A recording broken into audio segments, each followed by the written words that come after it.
The 2025 New York Jets head coach Aaron Glenn, Tanner Engstrand dialing up the offensive plays. Justin Fields at quarterback, 2025 draft class added to some decent talent held over from the previous guys. So 5 reasons for hope that this season won't suck. And of course, for balance, 5 reasons that could not be so great. And then just some predictions on their win-loss record and how the quarterback position will unfold heading into next offseason. So the number one reason for hope to me would be the rushing offense. I think if you're looking at a component of this team from last year to this year, a component that was very bad, that has the potential to be very good and be a strength of the team, I think the rushing offense has the chance to make the biggest leap. Last year, the rushing offense was not good for a multitude of reasons. In any order, Keith Carter, terrible offensive line coach, where I think when we talk about coaching from last year, even getting below average coaching in a lot of spots would be an upgrade. Number 2, Breece Hall simply just not playing to the level that he's capable of. I'll talk about scheme and how I think the Jets misused Breece Hall last year. There's a strong argument to be made for that they used him better in 2023. But Breece just didn't have the same gear, the same explosiveness, the same ability to break tackles that he did in 2023. And if you remember, the whole training camp and preseason, Breece Hall was just riding a bike. And then he goes out for the first couple of weeks and it's like, okay, why is he running at 75%? And then there was a couple moments where he looked like himself, but he just wasn't right last year. I don't know if he was banged up or whatever the case may be. So you have to get that version of Breece Hall that you did get in 2023 off of an Achilles tear, or that you did get for half of a season before he tore his Achilles. If you get that version of Breece Hall, that is definitely a huge component of this team's ability to win games next year. Another part last year was the Jets ran the ball the 32nd most amount of times in the NFL. It's like, oh, well, you have to pass the ball when you're trailing. Well, not if you're down by 10 points in the second quarter, right? The Jets weren't getting blown out by 30 in the first half every single week. And even within one possession games, while the Jets were either down by 8 or less or up by 8 or less, they still had the lowest run percentage of any team in the NFL. So they were just a pass-happy offense last year. Yeah, if you don't give your running backs the ball, you're not going to have a good rushing offense if you don't rush the football. And I would wager that the Jets are going to be at least top half of the league. My cat wants to join the live stream here. Get down. They're going to be at least in the top half of the league in rushing attempts, I would imagine, right? They're probably going to be higher than that, obviously, with Justin Fields baked into it. Another thing, last year, the Jets had the least amount of rushing attempts and rushing yards from non-running backs. So they got negligible rushing production from their quarterback or from any sort of receivers like tight ends on trick plays, stuff like that. And obviously, this is where Fields comes in, and the Jets' single season record for rushing yards by a quarterback is 453. That will get obliterated if Justin Fields plays 17 games. So you're probably getting minimum 600 yards from your quarterback. And then I think guys like Corley and Smith can chip in a little bit in an offense that probably is going to feature a little bit more trick plays, a little bit more creativity, and a little bit more motion. Even if you go back to like what 2022 Mike LaFleur was able to do, it's not like he's Kyle Shanahan, but yeah, he would have thrown Corley a jet sweep and picked up 8 yards, right? We're not asking to split the atom here. Let's use some of the talent that you have. Spent the top, top 60 pick on a guy named the Yak King. Use him. You drafted Arian Smith, who's like going to be the fastest dude on the field most weeks. Had like 30 screen targets in his last year in Georgia. Use those guys, even if it's jet sweep, stuff like that. Like this rushing offense could take such a big leap. And the reason why I put it first, even though I'll talk about the offensive line in general as a strength, because I think you have a quarterback that can really leverage and add to this rushing offense. Whereas with like the pass protection, we'll talk about, I don't know, like Fields is going to be, there's going to be some give and take there with Fields. But yeah, and the horizontal spacing that can give you if you're doing jet sweeps and reverses. And obviously if you have the threat of Fields pulling it down and going one way, there's clips you can look at Lamar Jackson. Yes, insert the caveat.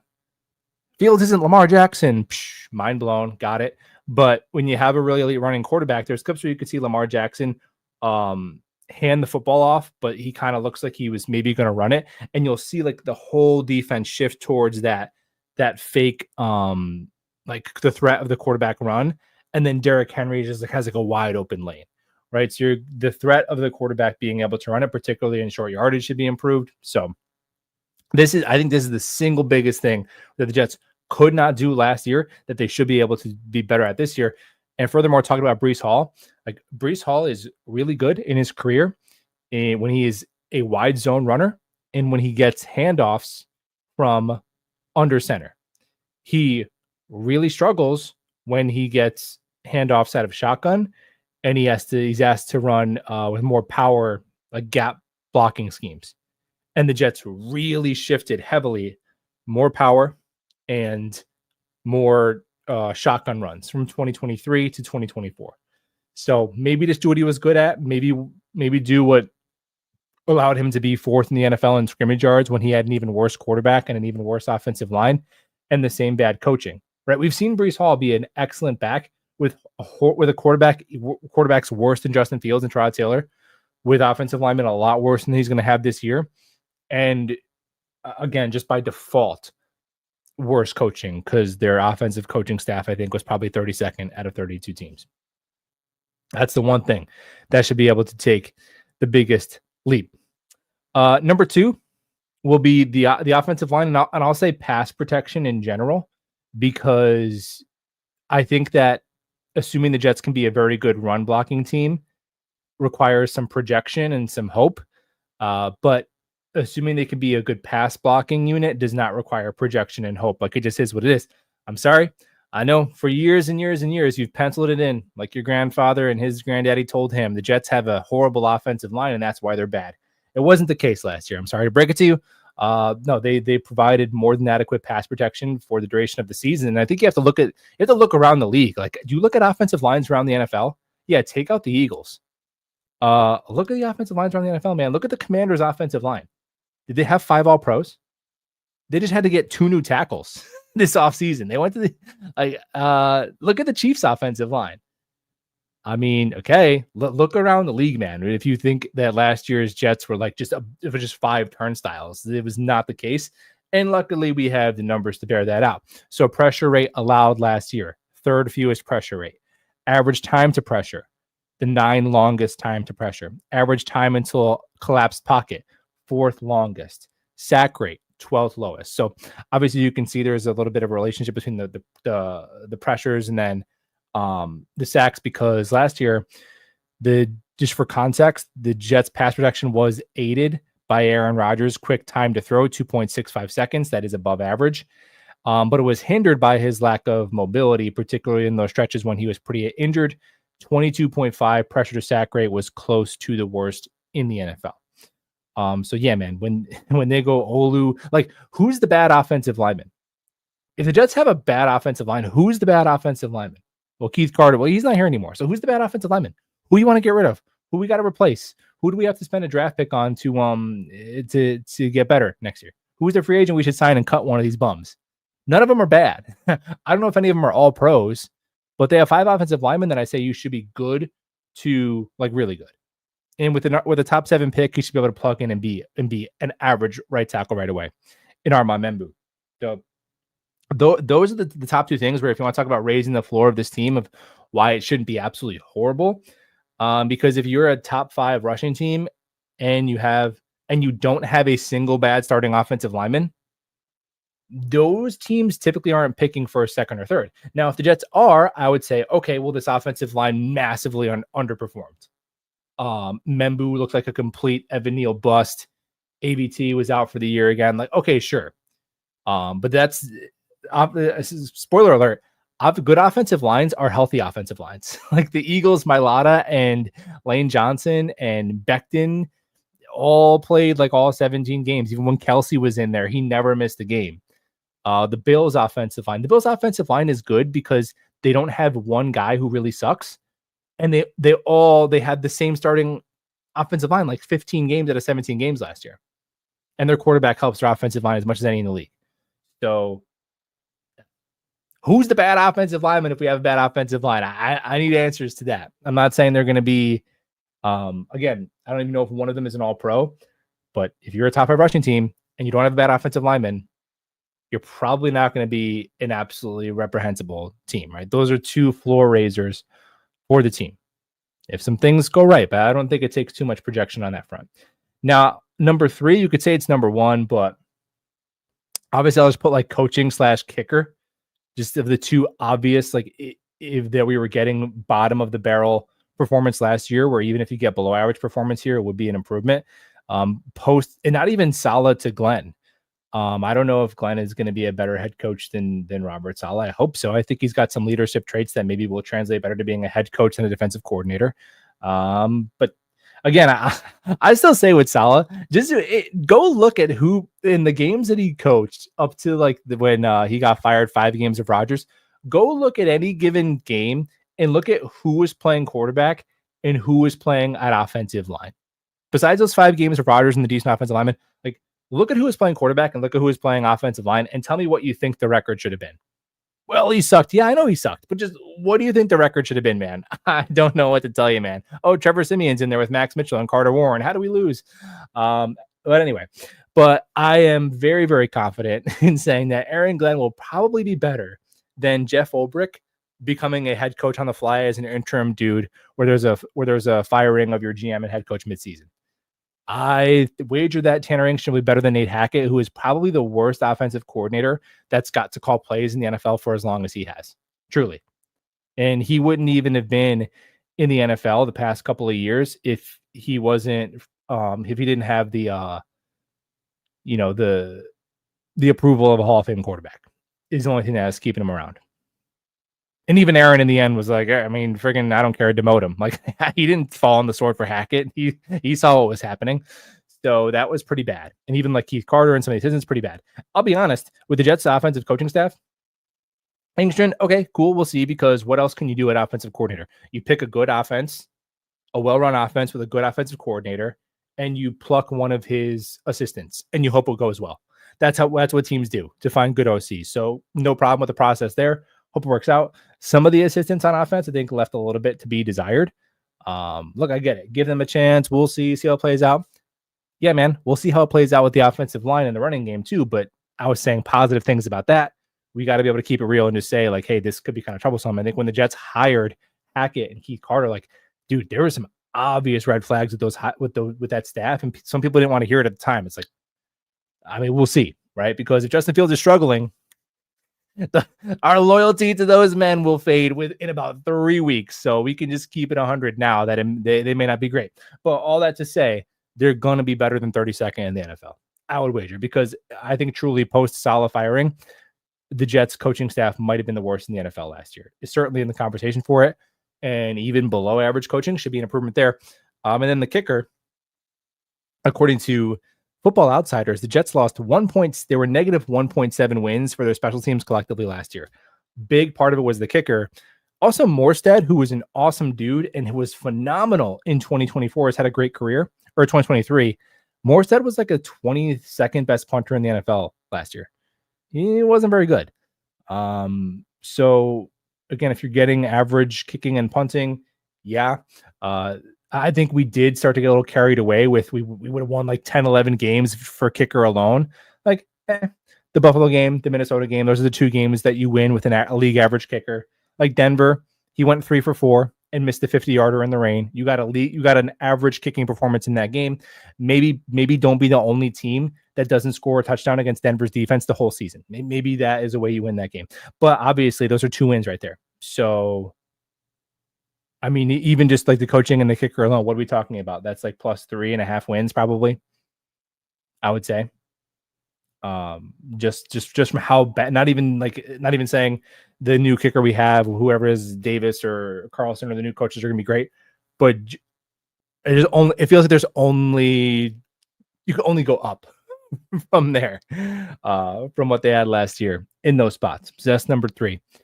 Number 4 reason for hope would be a defensive bounce back. Now, look, I know the Jets were I think they were pretty good in terms of yards per play and even overall points and yards allowed, I don't think they were that bad.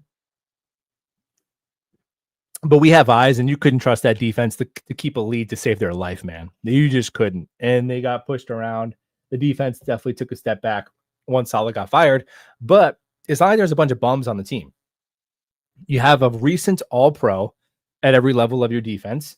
These are like young guys who it's not crazy that they could be an all-pro again in 2025. Quinnen, Quincy, and Sauce, all recent all-pros. And then I would say you have good starters with Jermaine and Michael Carter. I think they have potential to be more than good, but they're both coming off injuries. So let's just say Jermaine, Michael Carter, Sherwood, Cisco. Those are good starters. That's like what 2/3 more of your defense. That's either a recent All-Pro or a good starter.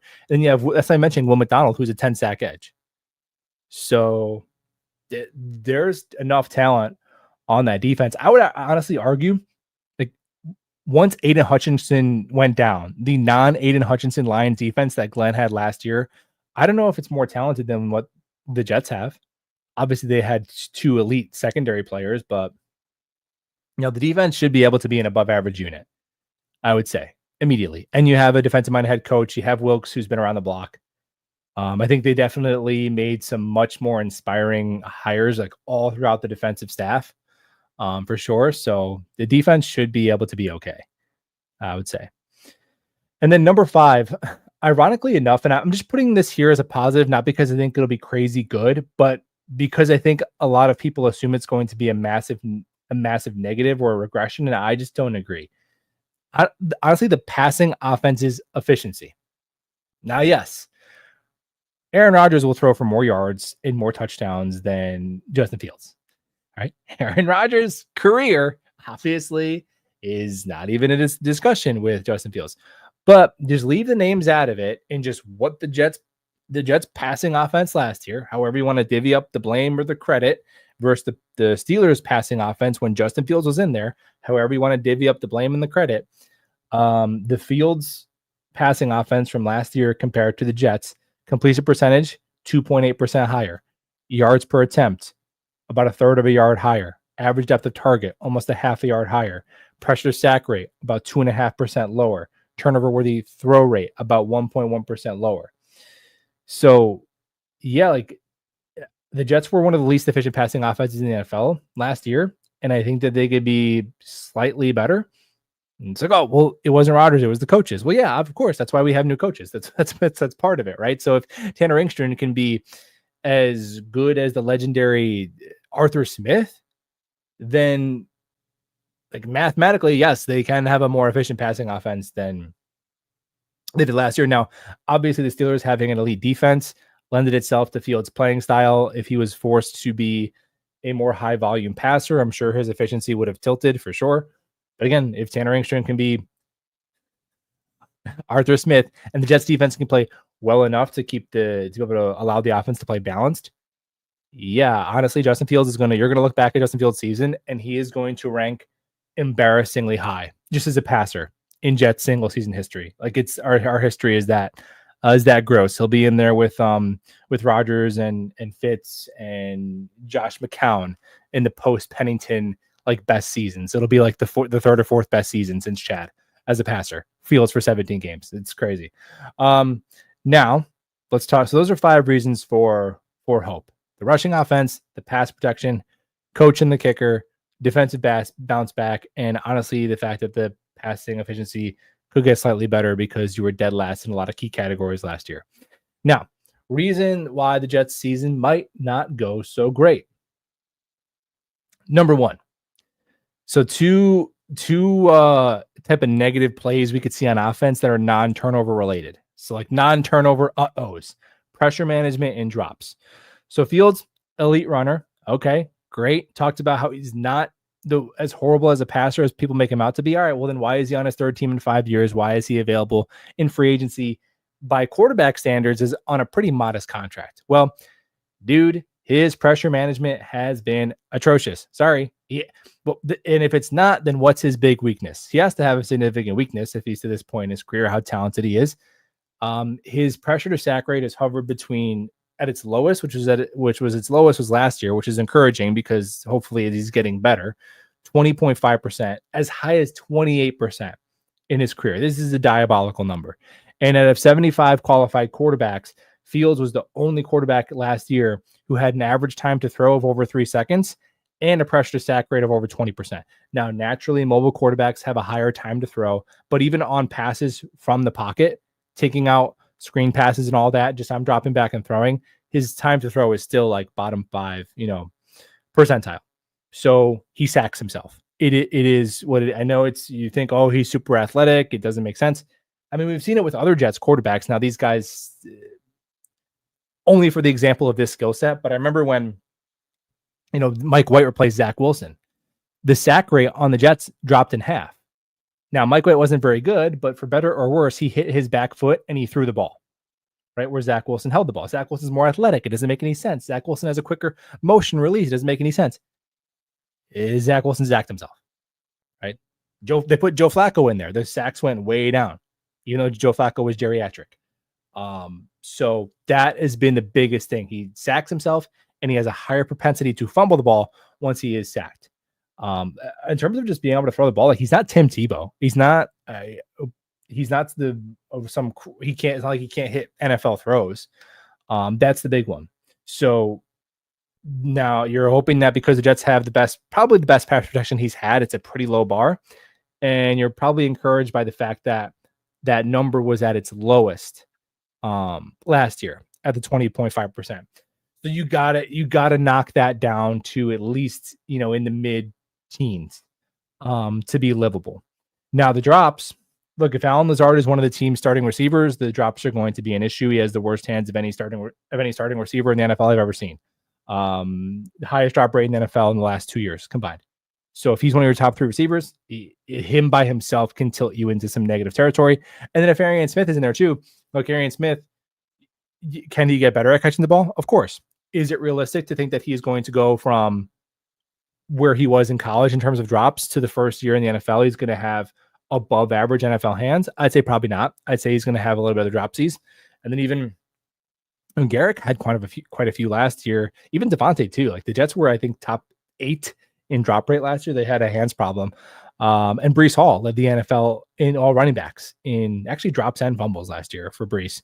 So I'm going to wager the Jets will be a little bit above, have a higher drop rate than average, and have a significantly higher pressure to sack rate. And then we'll have to deal with WFAN callers saying the Jets offensive line is terrible because Justin Fields got sacked these 4 times in this game, even though it was 3.7 seconds time to throw. So, but he will help the rushing offense for sure. The passing efficiency should honestly even be a little bit better, but that those pressure sack rates, man, it just is what it is. I don't know. I'm telling you, man, it's not rocket science. Just go just type it on YouTube, every Justin Fields drop back, and you'll be screaming, "Throw the ball, Justin, why?"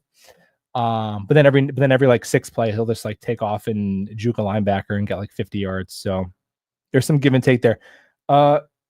Number 2 reason for some not optimism would be the run defense. Now, I talked about a positive could be the defense bouncing back, which I think overall it will be a better unit.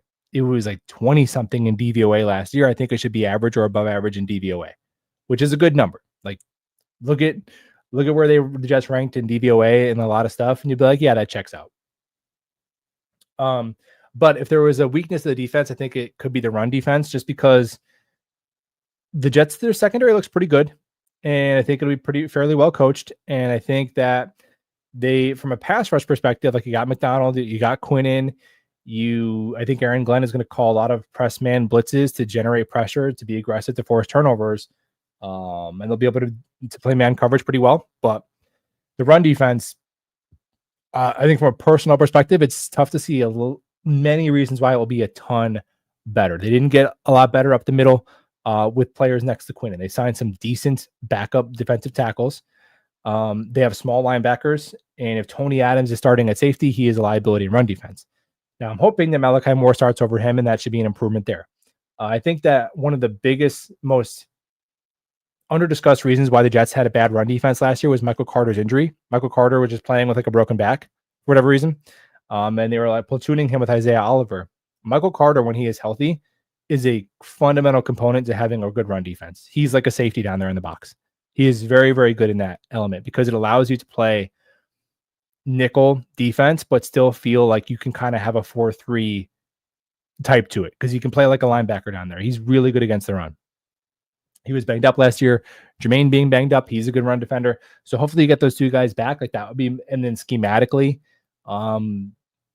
Saleh was definitely much more willing to make a trade-off for run versus pass defense, where I think Glenn likes to be a little bit more balanced. So hopefully be better there. But I think if the defense is going to have a weak point, it would be the run defense for sure. Reason number 4 that it could not be so great. So stylistically, the Jets are built to play with a lead, right? They should have one of the NFL's best rushing offenses. They have 3 defensive linemen with 10 sack potential, right? If any one of Quinnen, McDonald, or Jermaine got 10 sacks, you wouldn't be shocked. Are all 3 of them going to get 10 sacks? No, but any one of them could. And you have an aggressive coach who doesn't mind blitzing and all that. And so you could lean on your run game. You could unleash the hounds on the opposing quarterback. That's how this team is built to play. But once they get down multiple scores, and now the other team can lean on their rushing offense, and the Jets are and you're forced to drop back Justin Fields 37, 38 times, that could get ugly pretty quick. So the Jets are not going to be able to be the playoff New York Knicks. They can't be down 20 at halftime and rally. It's just not going to work out. And number 5 is Woody Johnson. Self-explanatory. So bottom line is that the Jets rushing offense and pass protection should raise the floor of the team, and the one-dimensional nature of their offense and potentially their defense, as well as some growing pains with their coaching staff. Because I put the coaching as like a positive and a negative.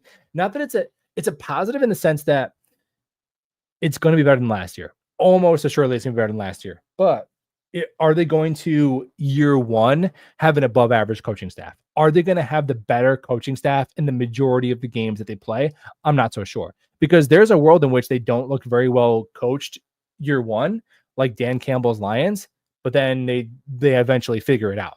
There's a reason why teams with first year coaches hardly make the playoffs. It takes, you have to accumulate talent that fits your scheme, all this stuff. So it's kind of, there's some give and take with the coaching. So I'll sneak that in there as well. But offensive pass protection, rushing offense raises your floor. Not having a very high volume passing offense, and they'll probably struggle to play from behind, and potentially some weaknesses on run defense could limit their ceiling. And I think that if I were to do a record prediction, Vegas has it at 5.5 wins. I'm a little bit more optimistic than that. I would say probably 7.5 is where I would put the number for the Jets. And I think that Fields probably plays well enough to where he holds off to Rod Taylor and he gets 17 games and hangs on as the under contract for next year. But the Jets end up drafting a quarterback in 2026. That's just my prediction. It doesn't mean, like, obviously you hope that he's just the guy, then they could spend that first round pick on supporting him and he gets extended. We all hope for that. But that's just my reasonable prediction for the season, which overall would be a more optimistic outcome than every non-Jet fan is expecting it to be. If you could, 2.5 games better while getting younger and cheaper, and you have a quarterback that plays 17 games instead of benching and injuries and back and forth to your third stringers and all that, I don't think they're going to bottom out. I think there's again, I go back to the pass reduction and the rushing offense being just blocks that elevate how bad the team can be. Again, point to me a very bad team that had 5 starting offensive linemen that none of them were bad. And then point to the bad offensive lineman on the Jets. That's what I keep going back to. As the floor raiser for the team. Get to your questions, comments on these New York Jets. If you're already in here coming in after the fact, you want to hit the thumbs up button. That'd be cool. Also, will remind you that Dylan Terman, my co-host on the podcast on, Monday nights, but Tuesday mornings when you guys see it. By the way, that's not going to be happening for a few weeks. This will be my last. This is my last scheduled piece of content for a few weeks. If they sign a player or cut a player, I'll make a video, but no scheduled content for a few weeks because I've given every take I can give. It just is what it is, man, on this team until we get some other news and get rolling into at least like a mini camp situation, something like that. But Dylan Terman has made his own channel. It's just his name. So if you type in Dylan Terman Jets or if you follow him on Twitter, I think he posted it on there. So you can check out Dylan Terman's Jets videos. He's got a couple videos uploaded. So subscribe to Dylan Terman. Let's get his numbers up there. Let's get him to 1,000 by the season opener.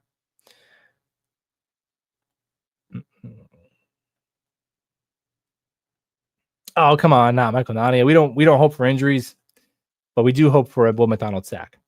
There's always hope. Aaron Glenn is the real deal, says R&R. We definitely hope so. The truth is we don't really know what we've got. Yeah, you're right about that. Until we see them play 3 or 4 games, they could be anything right now. Yeah, I mean, I'm definitely going to sit down and watch those first few games and be like, okay, because last year I had the past couple of years, I've had very specific expectations on what I thought or hoped or whatever. But this year I'm like, they could go a lot of different ways. I see people say, hey, we could win 9 games and be a wild card. And I'm like, yeah, absolutely. I see Jay Gruden say the Jets are going to win 3 games. And I'm like, I don't think you know the team well enough to make that take. I think you're kind of just doing Jets for clicks, but I can't say you're crazy for thinking the team is not going to be very good, right? I don't think there'll be 3 wins bad, and I'm still not predicting them to make the playoffs, probably somewhere in the middle, but we do not know. Saleh actually let Hackett be the OC. Yeah, I mean, look, it's at the end of the day, he's the head coach, so it's on his resume. That's his staff. And he didn't fire him, or he could have pulled the plug earlier because Ulbrich came in and pulled the plug. Now, was it Saleh's call to fire Mike LaFleur and bring in Hackett? Probably not, but it is what it is. It's his staff. He has to own that. It's probably a Woody Johnson situation, but oh well. So Wow Wave, 5 to 7 wins. Yeah, that's fair. Hopefully Clemens doesn't make the roster. Yeah, I'm surprised they cut Morstead before Greg Z. Like, let's get Greg Z and his $4 million out of here.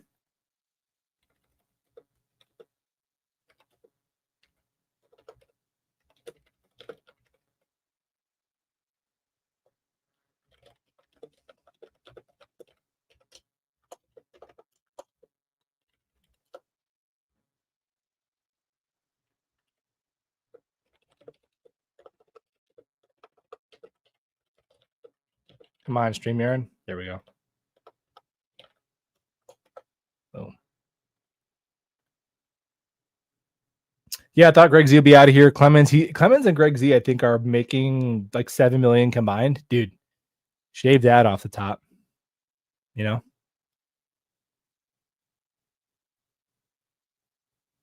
know what the Jets are doing salary cap wise, because with how frugal they've been, I don't mind that. Like, you got to clean up the books a little bit, sure. Salary cap isn't the end all be all, but it matters on the margins. Like, if you have a ton of it, or you're the Saints, that matters. In the middle, it's just whatever. It's how you draft and how you manipulate the cap and all that, and your quarterback and your coaching. But yeah, they want to clean up the books. They got a bunch of dead money next couple of years. Cool. But I was just wondering, like, why not eat all of Rodgers' money this year if you're going to leave all this cap space available? Why not eat whatever. I guess it rolls over the unused space, so it ends up being a zero-sum thing. I don't know. But whatever. Caleb Williams on the Bears coaching staff. I mean, I don't doubt the Bears had terrible coaching staff for Fields. I don't think he hasn't had average offensive coaching in his career. That's pretty undeniable.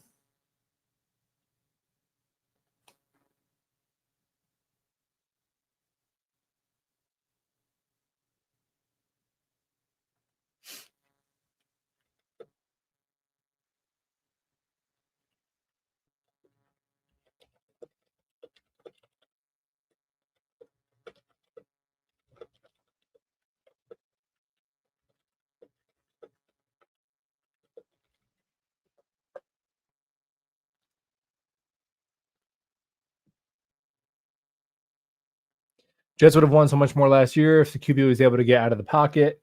I think this year might surprise some people. Yeah, but it's like anything else. I think we have to be honest in that we can't just look at all the variables from last year and just assume we're going to turn all like the negatives to positive and that there's going to be no trade-offs the other way. Like, I mean, let's keep it real. Like if it's 3rd and 8 and if it's 3rd and 8 and I got to have a quarterback, set the protection and make the call and drop back and read the defense and fire a pass in there, get a first down, even in 2025. Yeah, I would rather have Aaron Rodgers do that than Justin Fields. But I truly don't think the discrepancy in terms of value that each player is capable of adding to an offense in the year 2025 is as drastic as just at face value when you say LMFAO Jets, you replace Justin Fields with Aaron Rodgers. Yeah, when you compare their careers, it's laughable, but I don't think in 2025 it's a massive difference. Again, would I think the Jets could win another game or so if they had kept Rodgers to Fields and he played 17 games? Yeah, I think Rodgers is still a better quarterback. All the rushing and everything all baked into it, but I don't think it's a massive discrepancy. And I think that like the Steelers, I think the Steelers will have a very similar season with Rodgers than they did with Fields and Russell Wilson. I mean, and it's a credit to Aaron that he can still be a solid quarterback option at the age 42. I mean, how many guys have been able to do that? So it's no slight towards Aaron. It's but we'll see, man. Like if he maybe he comes back like from the dead, like Tom Brady, and he wins MVP, and then we all have egg on our face. But you're right. There will be some benefits, and then some things that are not as good, right?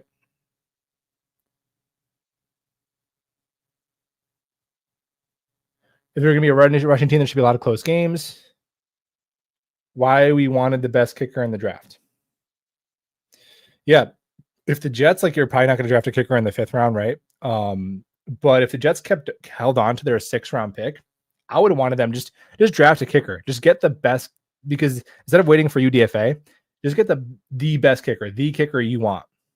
I know some people say, I know that drafting kickers historically, it says you shouldn't spend a draft pick on one, but I don't know. Once you get to the 6th round, man, I probably would have done it. But we'll see. I think Caden Davis has a shot to be as good as he has a shot to be their kicker, right? And be good. But they didn't have a 6th round pick. So you're probably not going to draft a kicker in like round 5, right? Just they didn't have a 6th or a 7th.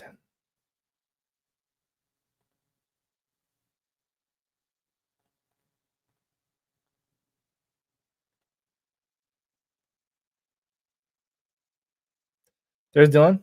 Got the new channel, as we mentioned. Olu is a mixed bag. Poor against the run with a chronic foot injury.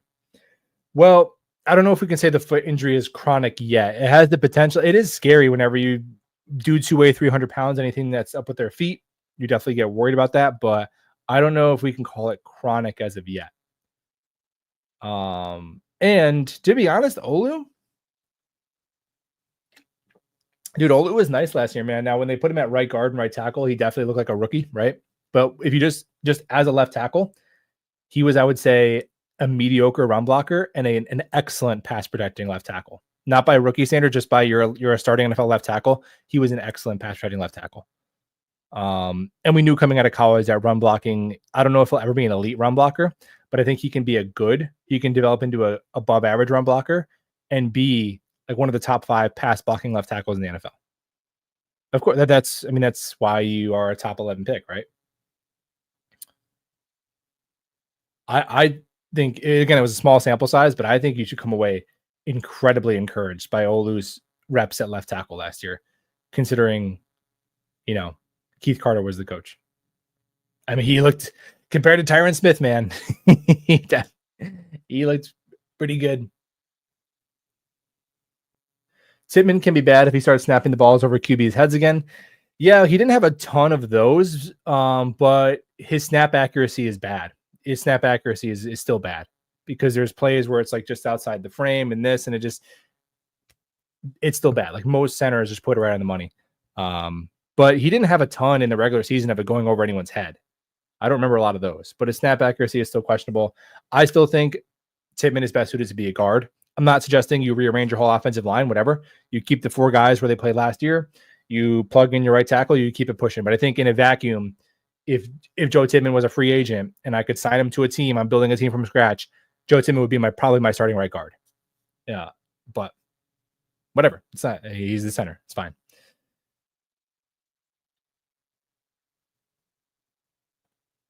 Yeah, Morstead and Greg Z. Ironically, this is so Jets, man. So Morstead and Greg Z single-handedly ruined the tank in 2023.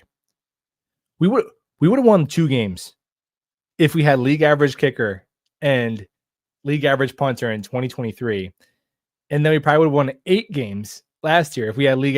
You know what I'm saying? I mean, we still probably would have made the play. I still can't convince myself we were a kicker and punter away from the playoffs last year.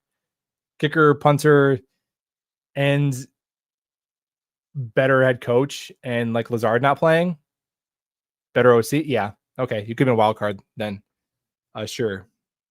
But yeah, no, it's funny how it works that way, man. How they got historically good kicking and punting in 2023, and then they finally got like a quarterback who could hit a pass. They couldn't make a kick.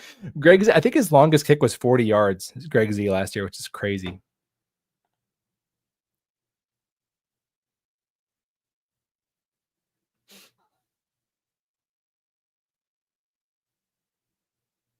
Wide receiver? Yeah, I would say the wide receiver room is definitely not great.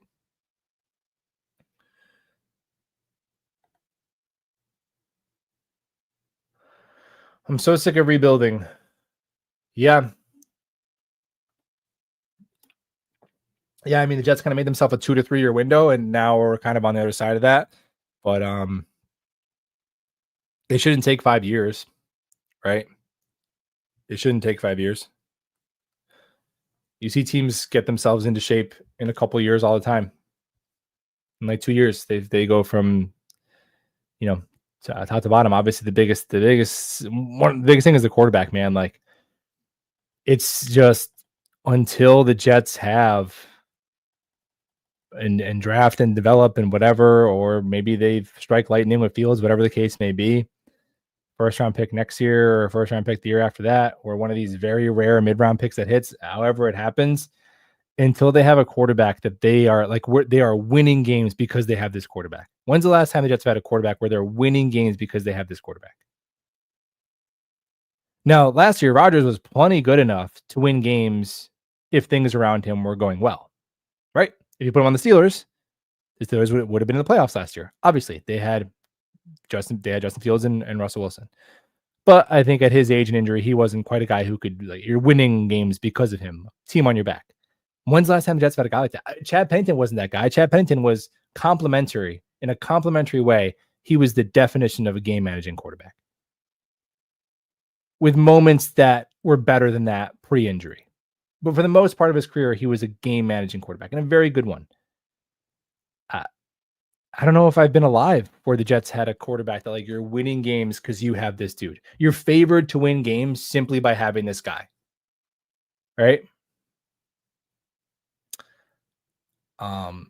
So the margin for error for everything else is kind of tough if you don't have that. If you look at like the 49ers, when they went to a couple of Super Bowls, weren't able to win one, they had probably a top 5 coach and top 5 roster, right?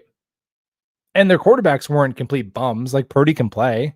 Jimmy G for a while could play a little bit. So it's tough if you don't have that guy. And right now, with the information we have, Fields is not that guy, right? We could say that. He's still, I mean, what did he sign for? He signed for, I think he's getting paid one of the lowest quarterback salaries that's not on a rookie contract. So hopefully he can get better. To truly find out what we have in Fields, I feel like we are one wide receiver short. I don't know. I think it's tough to imagine a situation where we look back at the season and we're like, man, we really could have, Fields really could have turned it around. If we had one more receiver, I think it's going to be, we will, if it goes very bad, it'll be a multitude of things that are blamed. And if it goes well, it'll be like a lot of credit to go around. That being said, do I wish the Jets had a better wide receiver too? Yeah. Yeah. And I think it could be like, hey man, I know, like, with Corley, dude, he's almost like a rookie to me again. Now, I have no expectations of him, but I am not writing him off. if it's week 1 and he's inactive over Herb Charles, I'm like, all right, that's it. Okay. Oh, well. But until that happens, I think Corley can be a contributing player on this team. And Arian Smith, whatever we think of him and his scouting report, and if you watched him and whatever, like all that stuff we talked about ad nauseum. Teams, normal teams, if we're going to be a normal team, which I hope we can be, drafts like a receiver in the 4th round, and he goes out there and catches 400 yards and 3 touchdowns all the time. It was that kid on the Bucks last year that they drafted in like the 4th round. I think he had like 500 yards or something on a good offense with other receivers getting targets. So why can't Smith chip in? Lazard, I just can't. I can't cope with Lazard. He's terrible. I don't care. He had good amount of yards until last year, and the drops are just too disgusting to me. I can't. Reynolds is not that. Reynolds is not bad. Reynolds is basically if Lazard could catch. That's what Reynolds is. And then Mason Taylor. That's a big variable as Mason Taylor. How good can he be as a 21-year-old rookie? I think he's going to get a lot of targets. I think Mason Taylor, like, who is impeding Mason Taylor's role in this offense, man? Who is in the way? What's up, man? Thank you. Appreciate that. Realistically speaking, we will see. I want our New York Jets to be competing for a wild card spot 9-8. Optimism. Yeah, I think 2 examples I always go back to from last year of teams that just weren't very good, but found a way to hang around until week 17, 18 were the Dolphins, who I think had, look, I mean, at the beginning of the year, all Dolphins fans were calling for their coach and GM to be fired.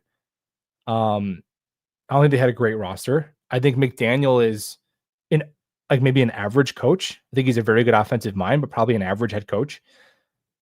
And they didn't have Tua for like 5 games. They were playing New Puntley or whatever. And I think the last week of the season, they could have mathematically made it in. And the Colts, who didn't have a great roster or great coaching, and they were going back and forth between Anthony Richardson and Joe Flacco. And they were still hanging around right at the end. So instead of saying, like, if I say, like, yeah, the Jets could be an 8-9 win team, and you say, no way, that's crazy, I guess just replace it with, can the Jets be the Anthony Richardson, Joe Flacco Colts, or the 2/3 of the time you have Tua and 1/3 of the time you have Snoop Huntley Dolphins of last year? All right. If you put it in that perspective, it doesn't sound like a miracle to be competitive, right? So hit the like button. Thank you. Dakota's feeling 11-6. I would be very surprised if they are 11-6. I think if they're 11-6, then you can give Aaron Glenn coach of the year right now. And maybe Justin Fields comeback player of the year. If we want Fields to be a poor man Jalen Hurts, we have to have weapons. Yeah, I guess, Zach, like the only thing, dude, is like, who do you think we're going to be able to get right now? Like, maybe at the trade deadline they could get someone if they're overachieving and they want to make a little move. Wide receivers is one of the positions where you can get decent players for not a ton. But at this point, who are you going to get? Like, Gabe Davis is probably the best receiver out there. I think he's going to the Giants. And with Gabe Davis, the timing of his release makes me worried about his medicals, to be honest. But I'm all for adding competition at pass catcher. I just don't know if I see a solution out there. The big one would be Chris Olave, but are you going to trade for a receiver who has concussion issues, and then you're going to extend him and Garrett Wilson? You're going to have 2 $25 million plus receivers before you know if you have a quarterback. Again, he'd obviously be far and away the second best receiver on the team, but those concussion issues are, it's nothing to sneeze at.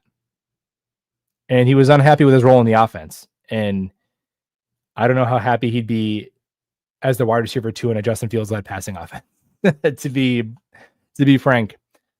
So I don't know what the solution is there, man. But yeah, obviously you can. I'm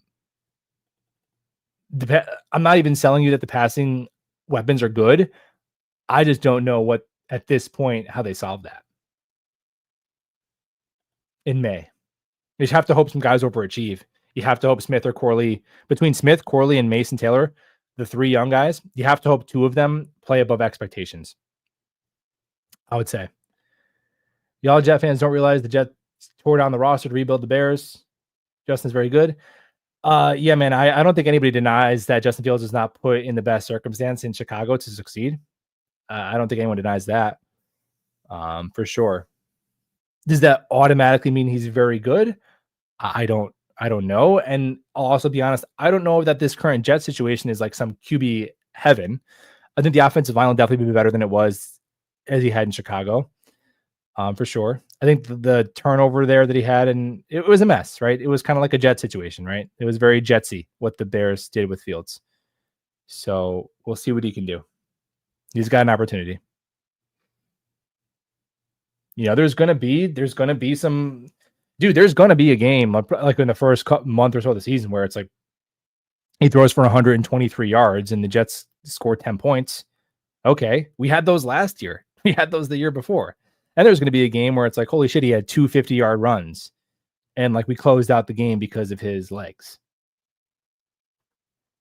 So you just have to hope that the those highs outweigh the lows.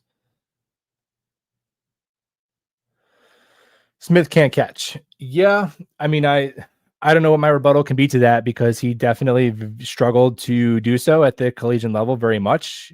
Just crossing our fingers that he gets better at it, right?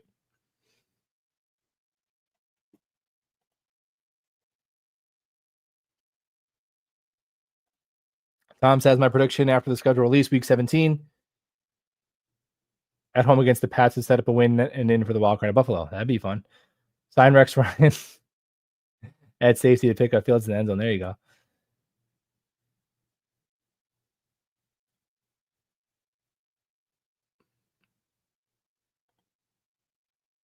We can get Keenan Allen. I'm down for Keenan Allen. Is again, are Keenan Allen or Amari Cooper down for the Jets? I don't know if they'd want to play for the Jets. But yeah, I would take one of those guys. Why not?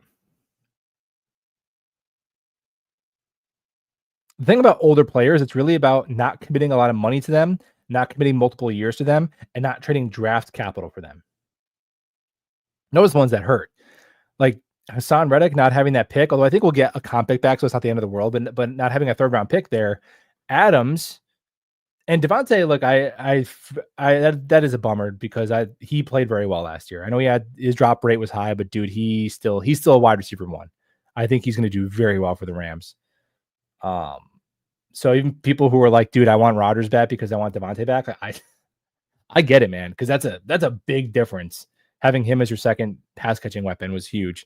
Ironically, we scored less points per game after trading for him, which I still can't figure out how it's possible. But what the hell are we talking about? Yeah, man, he's better than the guys we have. But the point was, you traded for Devontae and you only got him for 10 games. Now it's a third round pick, so it's like, yeah, if you re-signed him and you had him for whatever 2 or 3 years, okay. But 10 games for a third round pick is, man, that's tough. Same thing with Reddick. So for those rentals, it's tough. Whereas even like Dalvin Cook, okay, you signed him for 1 year, he sucked, but it was like what, $7 million, then he's off your books, so it's not the end of the world. Like in Tomlinson, that's the ones that kill you because it's dead money for like 2 years. So if they want to rent Amari Cooper or Keenan Allen, it's fine, so be it. I just don't know if those guys want to come here, but yeah, give them a call.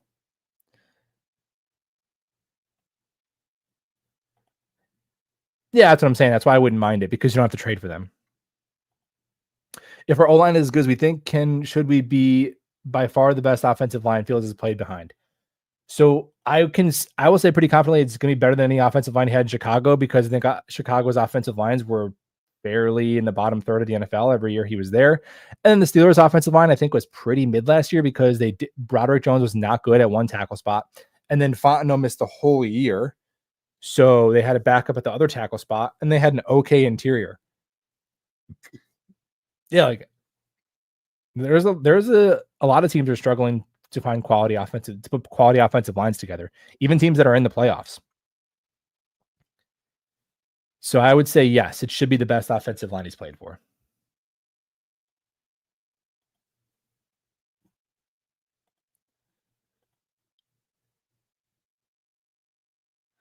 A win week one would feel pretty sweet. Yeah, definitely. Imagine what we could have done with those third round picks that JD crapped away. Yeah, I mean, I don't think we have to be Columbo to figure out that I think the Devontae was probably a Woody Johnson finger on the scale. But either way, previous management, call it whoever. Yeah. Um, I mean, he played very well. It just sucks that the team still was bad regardless, you know. Devontae was one of those rare Jets veteran big name additions that you got the version of the player that you were imagining instead of like Tyron Smith and Dalvin Cook and Mike Williams. And Mike Williams was okay for a little bit, but I think that injury caught up to him. Hassan Reddick, right? Go on and on and on.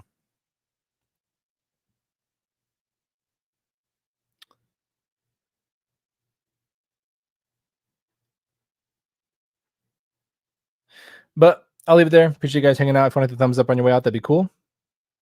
Go Jets.